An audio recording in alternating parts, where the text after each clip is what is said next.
vas estar ingressada a ITA, al Centre de Trastorns Alimentaris. Paula, tu quan te n'adones que tens un problema amb el menjar? Doncs haig de dir que jo al principi negava qualsevol problema. O sigui, un dels principals símptomes de tenir un TCA, un trastorn alimentari, és negar-ho. I al principi jo deia simplement doncs, bueno, que volia estar més prima doncs, perquè em feia falta i perquè volia tenir més autoestima per sentir-me més segura de mi mateixa. Però al final doncs, et dones compte, no? Jo vaig entrar a ITA, com bé dius, i a ITA va ser on vam començar com a desterrar d'on venia el problema. I llavors et dones compte que sí, tens un trastorn alimentari, però aquest no és el problema mai. O sigui, sempre això és com la punta de l'iceberg, el que es veu de, bueno, vols estar més prima, però realment això és com que vols tenir un control perquè no el tens sobre altres situacions de la teva vida, no?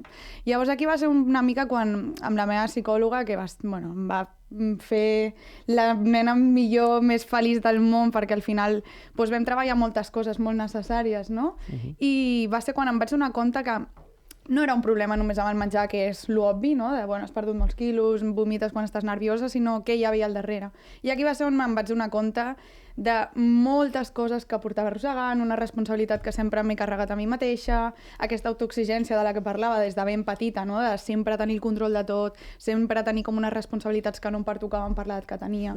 I aquí va ser una mica, doncs, potser quan portava mig any, un any de tractament, on em vaig donar compte realment de dir, vale, tens un problema que has de treballar. I aquest tràngol no només el vius tu, sinó que el viu la gent que tens al teu voltant. Clar. I aprofitant que està el Jaume aquí amb nosaltres, com va viure això la teva família? Et va donar suport? Va començar a ajudar-te? Com va anar en aquesta circumstància? Sí, bueno, sobretot la primera ajuda no, va ser de que la meva mare, quan li van dir des del col·legi, no, pues la Paula no menja, la Paula tira els entrepans, la Paula té un problema, doncs va ser buscar la millor psicòloga de Barcelona o el millor centre on poguessin tractar aquest tipus de trastorns, perquè sí que jo havia estat amb altres psicòlegs, però quan no són especialitzats doncs tampoc t'ajuden gaire, no?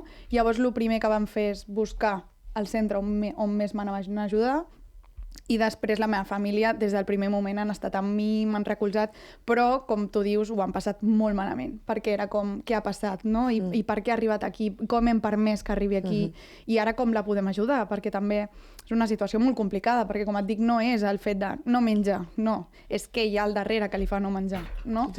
Llavors, tot això ha sigut una situació molt complicada. Al meu germà li va tocar de bastant petit i clar, és això de dir, és que no entiendo nada, és que no vol menjar. Llavors el problema és aquest, però costa molt que entenguin tot el que hi ha al darrere. No? Totalment. Però bueno, m'han ajudat molt i gràcies a ells pues, puc dir que ara soc una persona que ho ha superat i estic aquí gràcies a ells. I és molt interessant el que diu de que la seva família el va ajudar, però a mi m'interessa, en aquell moment, tu recordes quina era la teva sensació cap a la família? O sigui, pensaves d'alguna manera que t'estaven fer alguna cosa que no tenia sentit per tu en aquell moment? O sigui, a mi quan em van ficar va ser en plan, cabrons, o sigui, a sobre, em voleu treure de sobre, com dient, no sabeu què fer amb mi, pues bueno, pues la meto en un centre que s'espavile, saps? I jo va ser un moment de dir, m'han deixat aquí tirada, sola, amb gent malalta, que què hi pinto jo amb aquesta gent, no? Sobre em van posar en un centre que hi havia gent de 40, 50, 60 anys, que era com, però que jo no sóc aquesta persona. Llavors, al principi va ser totalment... Ara dic que gràcies, però en aquell moment era en plan, os odio a todos. Clar. I quan em deixaven sortir i anar a casa era com, és que no us vull ni mirar, perquè és que m'heu deixat venuda en un lloc que jo no hi pinto res.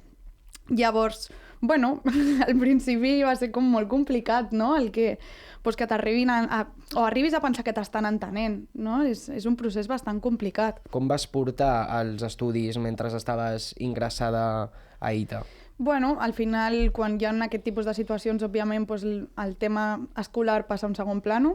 Llavors jo no vaig anar a l'escola durant gairebé un any i mig, o no, ara no recordo ben bé. Llavors el que feien els professors és, parlant amb el teu terapeuta, t'enviaven exercicis perquè poguessis fer des del mateix centre. Teníem com certes hores entre teràpia i teràpia, perquè normalment allà la vida en un dia a ITA és esmorzes, fas teràpia, menges el tente, fas teràpia, dines, fas teràpia, tota l'estona així.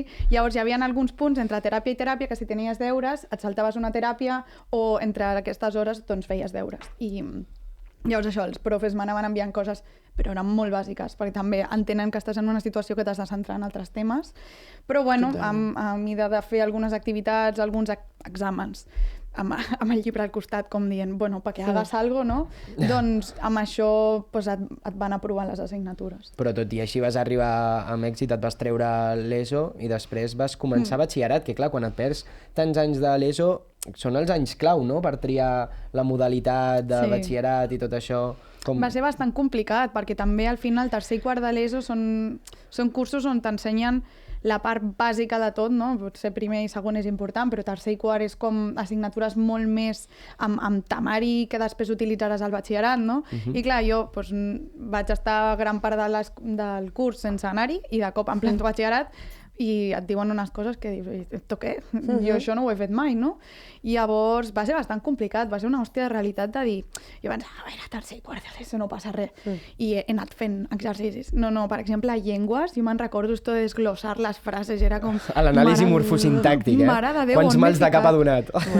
No, i assignat... Bueno, això, i sobretot també la capacitat d'estudiar i de concentrar-te. Cada cop al batxillerat és com... Pas!